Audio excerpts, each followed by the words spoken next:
시간만 있으면 앵콜하고 싶은 한 번 더 듣고 싶은 은혜롭고 위로가 되고 힘이 되는 찬양입니다. 가사 중에 따라서 하십니다. 하나님은 나의 하나님이십니다. 이 말씀이 위로가 되고 힘이 되고 소망이 됩니다. 하나님은 여러분의 하나님이십니다. 하나님은 나의 하나님이십니다. 자, 오른손을 다 드시고 우리 가슴을 좀 만지시고 이렇게 고백하시죠. 하나님은 나의 하나님이십니다. 아멘. 1년 동안 늘 그 자리에서 전상의 소리로 또 하나님께 찬미의 제사를 올려드린 우리 스랍 찬양대 우리 모든 분들에게 주의 이름으로 감사하고 축복합니다. 우리 박수로서 우리 감사를 드립니다.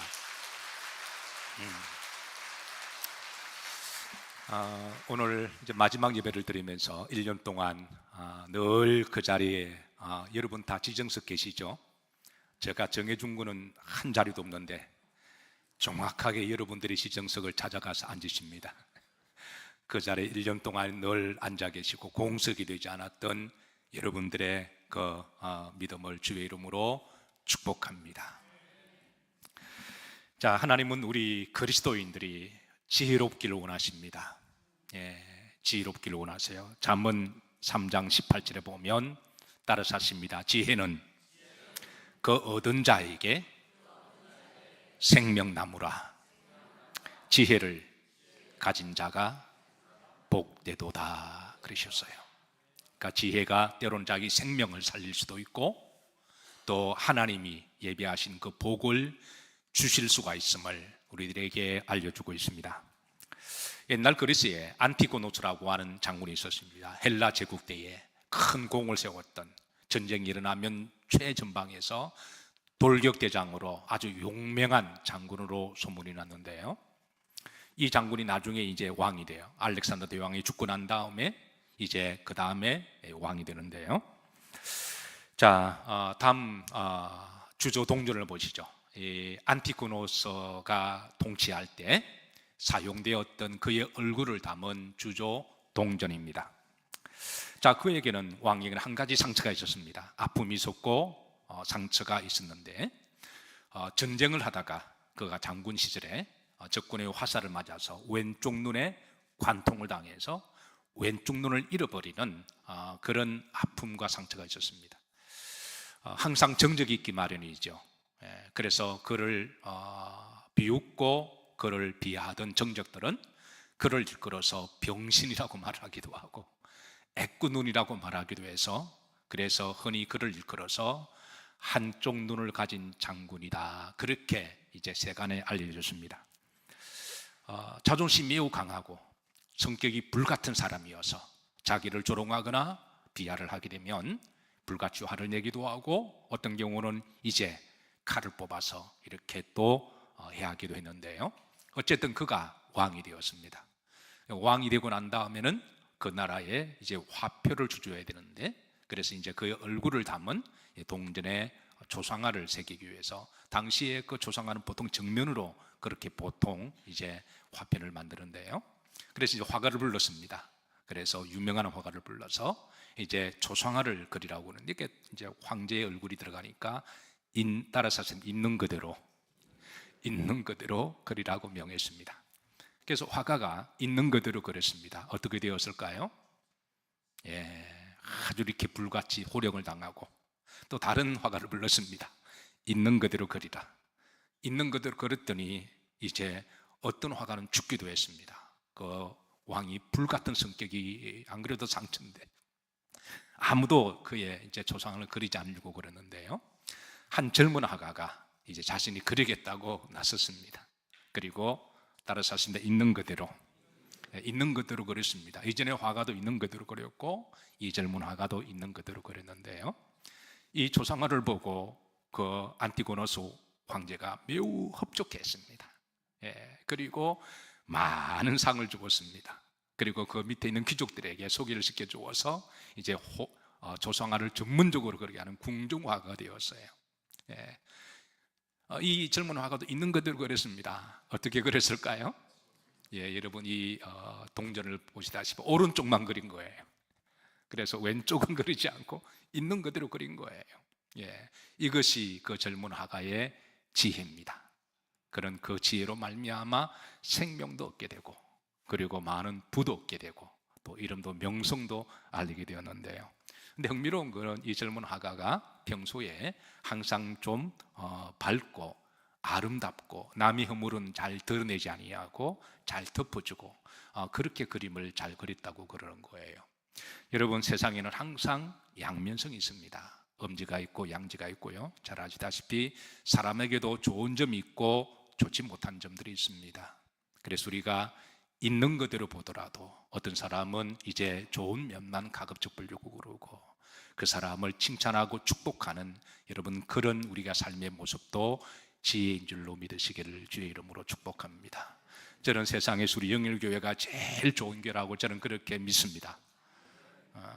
저는 세상에 우리 영일 성도님들이 제일 좋은 성도라고 믿습니다. 제가 있는 그대로 이야기합니다. 왜냐하면 좋은 점만 보기 때문에 그렇습니다. 예, 옆 사람 보시면서 당신이 최고로 좋습니다. 서로 한번 인사 나누도록 하시죠. 예. 하나님은 우리 그리스도인들이 한 시대를 살아가면서 정말 지혜의 길을 원하세요. 그래서 잠언 28장 20절에 보시면 후렴절입니다. 지혜롭게 행하는 자는 무엇을 얻을 것이라? 구원을 얻을 것이라. 결국 누가 천국 가느냐? 지혜로운 성도들이 천국감을 알려주고 있습니다. 자, 우리가 한 해를 마무리하면서 우리 그리스도인들이 어떻게 지혜롭게 잘 마무리를 해야 될 것이냐, 좀 간단하게 네 가지만 좀 살펴보도록 하는데요. 시편 90편 12절입니다. 여기에 우리에게 이제 지혜로운 마음을 얻게 하소서, 지혜로운 성도가 되게 하소서 그러면서 우리에게 자 합독합니다. 우리에게 우리 날 계수함을 가르치사 그랬습니다. 하나님은 우리에게 우리의 날을 가르쳐 주십니다. 그래서 우리가 이 하나님의 지혜를 잘 배우게 하시고, 자 10절입니다. 자 어떻게 우리 날을 계수하느냐, 자 그 다음에 지혜를 가르쳐 주십니다. 합독합니다. 우리 인연수가 70이요 강건하면 80이라도 그랬습니다. 첫 번째, 우리 나를 계수하여 아는 것도 지혜다. 여러분의 연세가 어떻게 되시나요? 예, 여러분의 연세를 아는 것도 지혜라고 말씀하십니다. 여러분 연세 알고 계시나요? 참고로 제 나이는 42살입니다. 예, 그러니까 자기 나이를 아는 것도 지혜임을 하나님이 그렇게 해서 해마다 이렇게 낮과 밤을 정하시고 1년을 회기년도로 정하신 것이죠.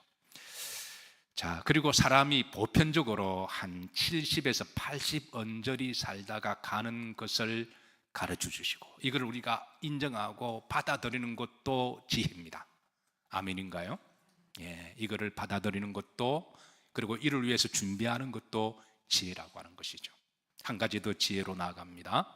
그럼 앞으로 여러분의 연수가 얼마 정도 남았을 거라고 생각하시나요? 자, 계산하셔야 됩니다. 70에서 빼기 여러분의 연수를 계산하세요.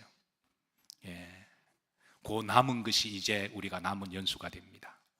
혹시 여러분 넘치는 분이 계시나요? 하나님의 은혜인 줄로 고백하시기를 주의 이름으로 축복합니다. 그러니까 덤으로 살아가는 것이죠. 그러면 조금 그러면 80에서 빼시죠. 그러면 80 빼기 여러분의 연수를 빼시면 대략 그 정도가 우리의 연수를 가르쳐 주시는데, 이를 받아들이는 것도 지혜인 줄로 믿으시기를 주의 이름으로 축복합니다. 하나님은 우리의 연수가 70에서 80 정도 언저리가 될 것이고, 거기에서 이제 마이너스를 자기 나이를 빼고 나면 남은 연수가 이제 우리의 이제 남은 연수로 말씀하시는데, 그렇다고 해서 하나님은 우리 인생을 비관하거나 끝이 났다라고 말씀하지 않습니다. 그것은 또 다른 삶을 위한 영원한 나라를 위해서 준비하는 영혼의 지혜를 가르쳐 주시기 위함입니다. 이 땅의 지혜와 더불어서 영혼의 지혜는 빌립보서 3장 20절에 있습니다. 합독합니다. 그러나 우리의 시민권은 어디에 있는지라? 하늘에 있는지라. 그래서 우리가 이 땅의 나그네 여정에서 우리의 연수를 늘 잊지 아니하고 계산하고 살아가며, 그리고 앞으로 남을 연수를 생각하고, 그리고 이제 영원한 하나님의 나라를 준비하고 계획하는 하늘의 지혜, 이 영적인 지혜를 올 연말에 다 가지시기를 주의 이름으로 축복합니다. 자, 두 번째 이제 지혜는 빌립보서 3장 12절입니다. 자, 사도 바울이 이렇게 고백합니다. 따라서 하십니다. 내가 이미 얻었다 함도 아니요 온전히 이루었다 함도 아니라. 자, 바울처럼 열심히 산 사람 어디 있을까요? 특별히 바울은 기질적으로 완벽주의적 기질을 가지고 있는 사람입니다. 그래서 그의 모든 선교 유익이나 그의 목회나 모든 일, 그는 완벽적으로 하려고 하는 사람이었는데요, 그가 열심으로 살았습니다. 달리기로 말을 하면 최선을 다해서 달렸고 입에 단내가 나도록 죽기 살기로 열심히 달렸습니다. 그런데 그는 이렇게 고백합니다. 내가 이미 얻었다 함도 아닙니다 라고 고백합니다.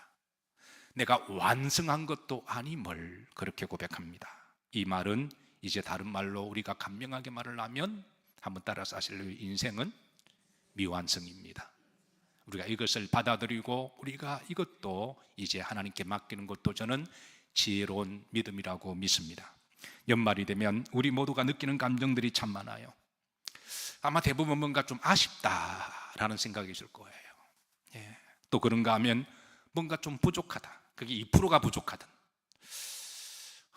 10%가 부족하든 아니면 50%가 부족하든 어떤 부분은 이제 뭐 마무리하지 못한 부분에 대한 그런 자신에 대한 불만족도 있고, 이런 것들이 지나치면 이제 마음이 아프기도 하고 어떤 경우는 불안하기도 하고 때로는 두렵기도 합니다. 나름대로 열심히 살았고 나름대로 최선을 다했고 그렇게 자부하지만 연말이 되면 항상 우리 모두가 느끼는 감정은 이제 늘 뭔가 부족하고 아쉬운 미련들이 많이 남아 있습니다. 그래서 연말이 되면 애정이 가는 곡이 있는데요, 아마 여러분들이 잘 아시는 미완성 교향곡이라고 하는 곡입니다. 슈베르트가 지었던 곡 자체가 unfinished, 그러니까 미완성이라고 하는 것이죠. 자, 아시다시피 교향곡은 4악장까지가 있죠. 근데 그가 이제 2악장을 하고 3악장 초입에 몇 마디 적다가 이제 그는 완성하지 못하고 이제 하늘의 부르심을 받습니다.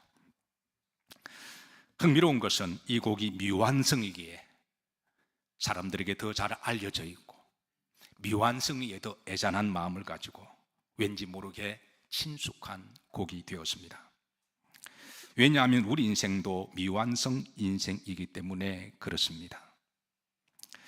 그럼에도 불구하고 이 슈베르트의 미완성 곡은요, 비록 반쪽짜리 곡이기는 하지만 아마 잘 아시겠지만 그 곡을 들어본 사람들은 이 악장만 들어도 충분히 아름다움을 느끼고 감동을 느낍니다. 아시다시피 슈베르트는 교향곡의 아버지라고 말을 하기도 하면서 아주 믿음이 신실한 사람이죠. 그는 하나님이 주신 자신의 그 음악의 달란트를 자신의 음악을 통해서 하나님을 노래했고 또 하나님 앞에 헌정하고 그런 그 악보 앞에 믿음을 담았고 그리고 복음을 담았습니다. 그래서 그의 곡들을 찬찬히 들어보면 그의 곡은 대부분 다 아름답습니다. 그리고 부드럽습니다. 그리고 감동이 있습니다.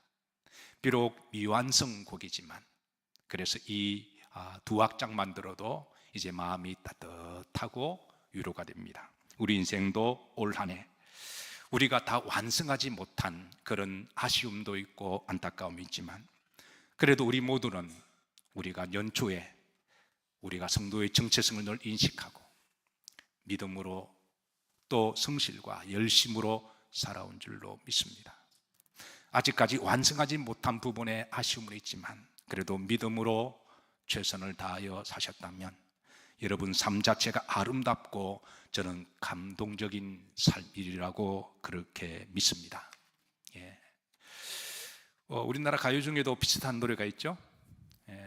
한번 알아맞혀 보시죠. 1984년도에 발표가 되었습니다. 이진관 씨입니다. 가수가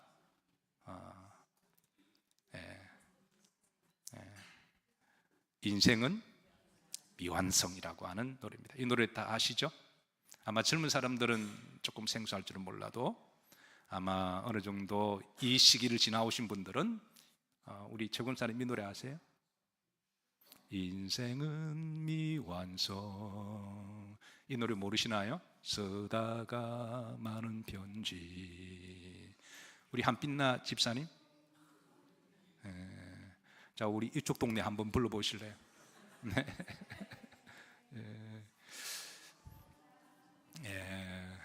여러분 오늘 집에 가셔서 꼭 한번 들어보세요. 이제 3일 남았습니다. 3일 남았습니다. 올 한 해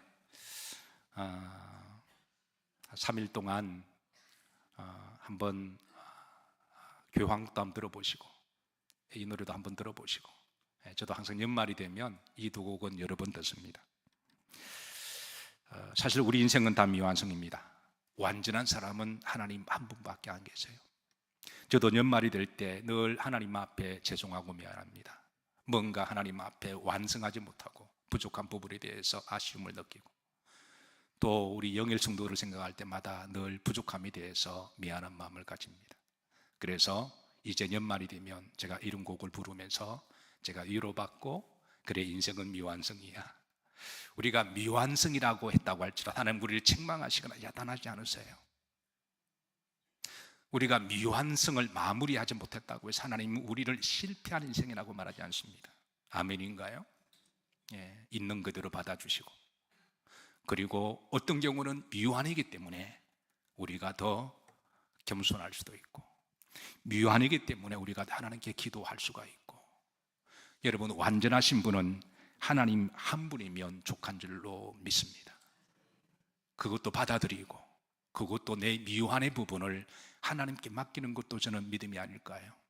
그래서 여러분 빌립보서 1장 6절에 하나님 이렇게 우리에게 소망의 말씀을 주세요. 미완의 인생들에게 자, 이렇게 하나님은 말씀으로 위로합니다. 합독합니다. 너희 안에서 착한 일을 시작하시니가 그리스도 예수님의 날까지 이루실 줄을 우리는 확신하노라. 우리는 연초에 다 착한 마음으로 시작했습니다. 송구 영신 예배를 드리면서 다 성도의 정체성을 기억하고 믿음으로 살기로, 신실하게 살기로, 섬기고 사랑하고 우리가 베푸는 삶을 살기로 우리가 그렇게 다 결심한 줄로 믿습니다. 연말이 되면 아쉬운 부분이 너무나 많아요. 그런데 우리 안에 착한 일을 시작하도록 우리에게 감동을 주신 분도 하나님이십니다. 그리고 후렴절에 보십시다. 자, 이루실 줄을 우리가 확신하노라. 그러니까 우리가 미완으로, 우리의 능력 때문에, 우리의 부족함 때문에 미완 상태로 마무리하더라도 하나님은 놀랍게도 하나님의 방법으로 모든 것을 협력하셔서 그걸 완성하시는 분은 하나님이 하신다라는 거예요. 어떤 경우는 그 시기와 타이밍은 하나님이 정하십니다. 하나님의 때에 하나님이 완성하게 하시고, 그래서 어떤 경우는 내가 다 완성하지 못해도 우리의 자녀들이, 다음 세대들이 완성하게 하시리라고 저는 그렇게 믿습니다. 어떤 경우는 내가 아니더라도 하나님은 다른 사람을 통해서도 마무리를 잘하게 하시는 하나님이십니다. 그래서 미완성의 교향곡이, 우리 미완의 인생이, 그 부족한 부분도 하나님께 내어 맡기고 우리가 기도하면 하나님은 긍휼히 여겨주셔서 하나님이 마무리해 주셔서 미완의 완성이 되리라고 그렇게 믿습니다. 자, 세 번째, 감사함으로 잘 마무리하는 지혜입니다. 시편 103편 2절입니다. 합독합니다. 내 영혼아 여호와를 송축하며 그의 모든 은택을 잊지 말지어다. 올 한 해 우리가 이렇게 헤아려 보면 하나님이 많은 은혜를 베풀어 주셨어요. 한 해를 우리가 감사로 잘 마무리하시기를 주의 이름으로 축복합니다. 시편 50편 23절에 보시면 감사로 뭘 드리는 자가, 제사를 드리는 자가 하나님을 뭐롭게 한다고요? 영화롭게 하신다. 우리 믿음의 사람들을 보면요, 항상 뒤돌아온 길을 뒤돌아보며 하나님 앞에 감사의 제단을 쌓았습니다. 노아 홍수를 마치고 난 다음에 첫 발을 땅에 내디뎠을 때에 노아가 지난 40일 동안에 이제 난리 그런 난리도 없었죠. 온 세상이 물난리였습니다. 그래서 그 난리를 겪고 난 다음에 뒤돌아보면서 제일 첫 번째 한 게 하나님 앞에 감사의 돌 제단을 쌓는 일이었습니다. 아브라함도 이제 가나안 땅에 제일 먼저 도착했던 땅이 바로 세겜 땅이었습니다. 그는 광야에 힘겨웠던 그 여정을 다 마치고 가나안 땅에 들어갔을 때 제일 먼저 한 일이 바로 하나님 앞에 감사의 돌 제단을 쌓는 일이었습니다. 걸어왔던 길을 감사로 잘 마무리하는 거죠. 여호수아도 40년 동안의 광야 길을 마치고 요단강을 건너서 건넌 땅이 바로 길갈이었습니다. 하나님이 여호수아에게 각 지파의 대표되는 한 사람을 불러라. 그 지파를 대표해서 돌 하나씩 취해라. 그리고 12돌, 12지파, 이거는 모든 이스라엘 백성들을 상징합니다. 그리고 그 12돌을 쌓아서 하나님 앞에 감사 돌 제단을 쌓으라고 하십니다. 사랑하는 성도 여러분, 올 한 해 우리가 걸어온 여정 가운데도 눈물도 있었고 아픔도 있었고 상처도 있었고 어떤 경우는 난리 그런 난리도 없는 우리는 난리도 경험하기도 했습니다. 그래도 중요한 것은 여기까지 왔습니다. 지금 여러분들은 이 하나님의 공간 안에 들어와 계십니다. 축복인 줄로 믿으시기를 주의 이름으로 축복합니다. 교회에 들어오는 것은 단순하게 여러분 건물을 들어가는 게 아니라 하나님의 공간 안에 들어온다는 걸 의미하고 있습니다. 이거는 놀라운 일입니다. 여러분 교회에 들어오실 때마다 하나님의 공간 안에 들어오시는 그 감동을 가지고 들어오시기를 주의 이름으로 축복합니다. 그리고 예배는 하나님의 시간대입니다. 예배는 우리가 하나님께 예배하는 시간대입니다. 우리가 신령과 진정으로 예배드릴 때 우리는 하나님 시간 안에 들어가는 거예요. 중요한 것은 지금 우리가 올 한 해도 정말 난리도 않는 그런 난리를 겪고 있지만 지금 이 자리에서 하나님의 공간 안에 하나님의 시간에 있다고 하는 게 중요한 겁니다. 여러분 하나님께 감사하십시다. 올 한 해를 여러분 감사로 잘 마무리하시기를 주의 이름으로 축복합니다. 그리고 우리가 잘 마무리를 해야만 이제 다가올 날에 대한 새로운 시대에 대한 소망과 희망을 가질 수 있기 때문에 그렇습니다. 우리 교회는 이제 연말이 되면 송구 특세를 전통으로 들고 있습니다. 올해도 이제 송구 특세를 들고 있습니다. 이제 며칠 남았나요? 이틀 남았습니다. 오늘 빼고 특세가 이틀 남았습니다. 아직 기회가 있습니다. 남은 이틀 동안 여러분 특세에 나오셔서 감사의 돌제단을 쌓으시고 감사함으로 잘 마무리하시고 다가올 날의 소망을 준비하시기를 주의 이름으로 축복합니다. 마지막입니다. 좋지 못한 감정을 품지 말고 다 풀어버리는 것이 바로 저는 지혜라고 믿습니다. 에베소서 4장 26절입니다. 무엇을 내어도 분을 내어도. 사람은 감정의 존재이기 때문에 감정 없는 사람 어디 있나요? 다 감정이 있죠. 그래서 때로는 분노할 수도 있고 화가 날 수도 있음을 하나님은 아십니다. 그런데 그래 분은 낼 수가 있다. 화는 낼 수가 있다. 그럴 수 있다. 그러나 우리들이 보십시다. 해가 지도록 뭘 품지 말라. 해가 지면 해가 지도록 그걸 품지 말고, 왜냐하면 품게 되면 그게 없어지는 게 아니라 이렇게 차곡차곡 쌓이거든요. 군대 가신 분들은 잔반 처리를 아실 거예요. 군인들이 먹고 남은 그 음식 찌꺼기를 큰 드럼통에 다 갖다 버립니다. 그리고 하루 지나면 몇 시간 지나면 그 위에 물이 어때요? 물이 맑습니다. 물이 맑아요. 그래서 먹어도 될 만큼 맑은 물이 떠 있습니다. 근데 그 밑에 뭐가 있나요? 찌꺼기들이 있습니다. 그래서 한 번 휘저으면 온갖 더러운 것들이 다 올라옵니다. 그리고 한 2시간 놔두면 또 이렇게 다 가라앉습니다. 우리 마음이 그렇다는 거죠. 이게 해결되지 못한 이 분노의 감정, 상처와 아픔은 없어지는 게 아니라 이게 밑에 깔아앉아 있다가 어떤 비슷한 사건이 드러나게 되면 자기도 모르게 확 폭발하는, 평소에는 그렇게 점잖고 젠틀하시는 분인데 아니 그만한 말로 화내실 일도 아니고 그게 별로 감정도 없는 건데 삼자가 볼 때는 그분이 갑자기 폭발하는 경우, 그건 그것 때문에 그런 게 아니라 평소에 쌓아두었던 그런 억눌렀던 감정 때문에 그런 거죠. 사람이 나빠서가 아니라 그게 그때마다 좀 풀어야 되는데 풀지 못한 그런 감정 때문에 어느 순간에 폭발하게 되면, 그 다음 말씀을 보십시다. 주의 말씀을 보십니다. 에베소 4장 27절입니다. 누구에게?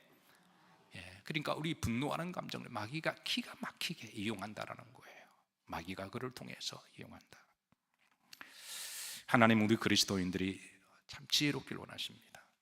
세상 우리를 화나게 만드는 곳이고, 특별히 지금의 한국 상황은 정말 분노의 시대, 정말 화나게 만드는 그런 환경 속에서 살아가는데, 중요한 것은 이런 분노의 시대에 우리 그리스도인들이 어떻게 살아가야 할 것이냐, 지혜가 필요하다라는 거예요. 오늘 이 시대에 목회자로서 정말 분노가 있는 시대, 이를 어떻게 우리 그리스도인들을 보호하고 여러분들을 지키고 또 우리나라를 지킬까, 이게 오늘 이 시대에 아마 많은 영성을 추구하는 이들의 기도 제목이라고 저는 그렇게 믿습니다.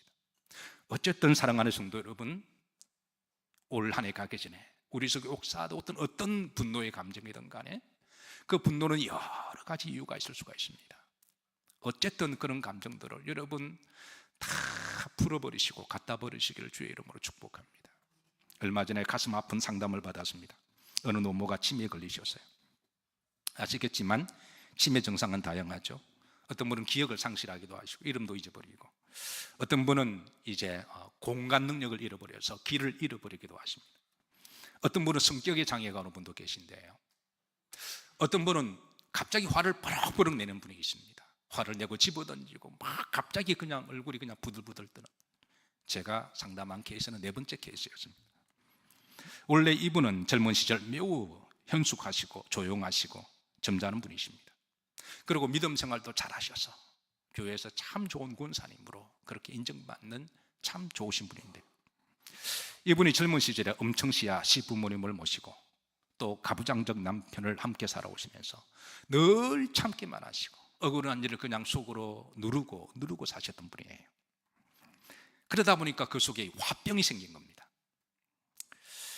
이제는 보기만 해도 가슴 뛰고 벌렁벌렁하게 무섭게 하던 시어머니도 돌아가셨고, 그렇게 큰 소리를 꽥꽥 지르던 가부장적 남편도 돌아가셨습니다. 아들도 잘 키워서 의사가 되었고, 특별히 어머니에 대한 효자여서 어머니와 친구와 같은 그런 아들이었습니다. 그 아들은 어머니를 볼 때마다 이제 어머니 이제 편하게 사시고, 그리고 어머니만을 위해서 사시고, 그래서 우리나라에서 최고로 좋은 실버타운에 그렇게 모셔서 이제 더 이상 빨래도 할 것도 없고 밥도 하지 마시고 걱정 없이 살도록 그렇게 배려를 해 주었습니다. 참 좋은 아들이죠. 비록 혼자가 되셨지만 이제는 마음껏 사시라고. 근데 얼마 후에 이분이 좀 누릴만 하시니까 치매 오신 거예요. 근데 그 치매 증상이 평소에는 조용하게 계시다가 갑자기 화를 버럭버럭 내시고 부들부들 뜨시고 고함을 치시는 그런 어머니를 볼 때 그 원인을 아들은 누구보다 알고 있잖아요. 그러니까 가슴이 너무 찢어지고 아프다라는 거예요. 제게 목사님을 어떻게 하면 좋으시겠냐고. 목사님. 그러니까 늘 참고 지내신 것을 풀지 못하니까 나중에 이제 화병으로 드러나신 거예요. 사실 우리가 살면서 참고 속으로 누르야 할 일들이 참 많습니다. 할 말 다 못하고 표현 다 못합니다. 또 게다가 세상은 우리를 분노하게 만들고 화를 만듭니다. 근데 성경은 우리들에게 그래 분을 낼 수가 있다, 그 화를 낼 수가 있다. 그런데 해가 지도록 그것을 말하고요, 부르라.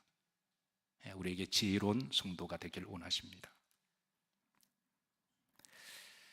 성경은 또 어떻게 풀 것인가도 방법을 가르쳐 주는데요. 예레미야 33장 3절에 있잖아요. 너는 내게 뭐 해라? 부르짖으라. 이 부르짖다라는 말은 카라, 히브리 말인데 이 말에서 파생된 단어가 크라이라는 용어입니다. 그러니까 마음이 아프고 속에 쌓이면 하나님 앞에 나와서 누구 그냥 의식하지 마시고 또 아무도 없는 교회에서 하나님 앞에 부르짖어 기도하며 해가 지지 않도록 이걸 다 풀어버리면 하나님 우리 마음을 아시고 위로하시고 또 우리 마음에 평안을 주실 줄로 믿으시기를 주의 이름으로 축복합니다. 어쨌든 여러분 참 힘겨운 세상입니다. 이런 시대 우리 그리스도인들이 어떻게 살아가야 할까? 혹시 마음속에 그동안 쌓아두었던 좋지 못한 감정들이 있으면 올해 가기 전에 여러분 이것을 다 풀어버리시기를 주의 이름으로 축복합니다. 말씀을 마칩니다. 다음 작품이 누구의 작품인지 여러분 한번 보시죠. 아마 그림의 조예가 깊으신 분은 잘 알 겁니다. 눈이 좋으신 분도 알 거예요. 그 밑에 이제 작가명을 적었습니다. 누구 작품일까요? 예, 미켈란젤로입니다. 작품명은 노예입니다. 여러분, 미켈란젤로 여러분 뭐 최고의 조각가라고 해도 이 일을 달 사람 아무도 없을 거예요. 그가 조각했던 피에타 같은 경우는요, 얼마나 섬세하고 다윗상 같은 경우는 거의 완벽한 예술 작품이라고 말하잖아요. 그런데 그가 이제 여러분 이 작품을 보시면 작품 제목이 노예라고 하는 작품인데요, 총 5작품을 연작 시리즈로 남깁니다. 근데 공통점이 있습니다. 한번 여러분 잠깐씩 한번 감상해 보시고 한번 또 연말에도 한번 감상하는 것도 좋을 것 같아요. 한번 보시죠. 이건 이제 반항하는 노예, 두 번째는 큰 덩어리 머리 노예, 잠에서 깨어나는 노예, 네 번째는 젊은 노예, 다섯 번째 수염난 노예입니다. 자, 여러분 보셨나요? 나름대로 보시고 공통점이 뭘까요? 다 미완성입니다. 예. 그래서 그를 연구하던 전문가들은 아니 미켈란젤로 작품을 보면 그 다른 작품들은 다 완성을 했는데 왜 이 5작품은 의도적으로 미완했을까? 그래서 연구해서 내린 결론이 미켈란젤로가 의도적으로 미완을 작품을 했다라는 거예요. 사실 우리 인생도 미완성이 되도록 어떤 점에 있어서는 그냥 놔두신 분이 하나님이 아니실까요? 만약에 내가 다 완성했다면 인간은 또 얼마나 교만할까요? 또 지가 하나님 되려고 그러지 않을까요? 완성할 수도 없지만 어떤 점에 있어서 하나님은 뭔가 좀 아쉽고 부족하도록 그냥 그렇게 놔두실 수도 있다는 거예요. 우리가 한 해를 마무리하면서 특별히 완벽주의적 기질을 가지고 계신 분들은 어떤 자기 마음에 들지 못하고 아쉬운 점이 있으면 자기를 너무나 괴롭힙니다. 자기를 너무 힘들게 만들어요. 그래 주님은 그러지 마라 그렇습니다. 한날 괴로움은 그날에 축하는 것이다. 내일 일은 내일 염려할 것이라 말씀하시고, 우리가 올 한 해를 마무리하면서 여러분 미완의 완성이 있습니다. 비록 2악장까지밖에 우리가 완성하지 못했지만 그러나 그 2악장만 가지고도 우리가 믿음 안에 신실하게 최선을 다하셨다면 미완의 완성으로 마무리해 주실 분은 하나님이신 줄로 믿습니다. 분명한 것은 인생을 완성하게 하신 분은 하나님밖에 없음을 믿음으로 고백하시고 남은 이 2, 3일 동안에 지혜롭게 이제 아름답게 잘 내가 할 수 있는 일 다 마무리하셔서, 그래서 지나온 날에 대한 하나님께 감사와 그리고 이제 다가올 날에 대한 하나님의 예비하신 축복을 기대하시는 우리 영일 성도님들이 되시기를 주의 이름으로 축복합니다. 우리 다